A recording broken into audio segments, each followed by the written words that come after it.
Traffic is flowing down Southwest Bancroft tonight. Everyone's happy since the road opened up. I know right after it opened up, we were handing out popsicles on the sidewalks and people were having their signs, and we're playing music now. Federal police and protesters made a deal to stay off the road late today. We're told City Commissioner Chloe Udaly helped. People inside the camp feel empowered. I just want everyone watching to know, especially any vulnerable communities that are out there that don't feel safe coming to camp, that the reason that we are here is to support you.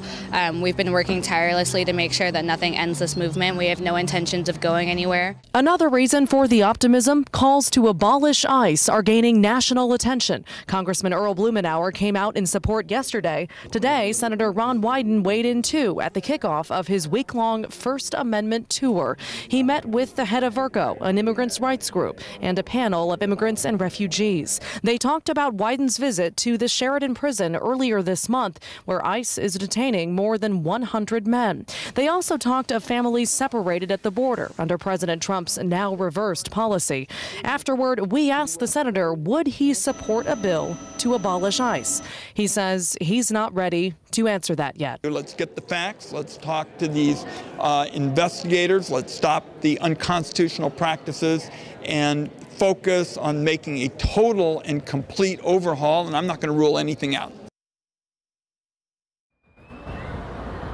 Back out here live, you can see federal police escorting cars out of the ICE offices, sort of letting employees seemingly at the end of their shift are going elsewhere get out peacefully, protesters letting them do the same. Another note, this group of protesters is raising money via GoFundMe. So far, close to $15,000 going to Pueblo Unido, which helps local immigrants. And at the top, by the way, we mentioned that some protesters had attacked local journalists. We know of two instances yesterday. One involved a photographer from another local news station. The other involved me. And we do want to update everyone. We have filed a police report about that.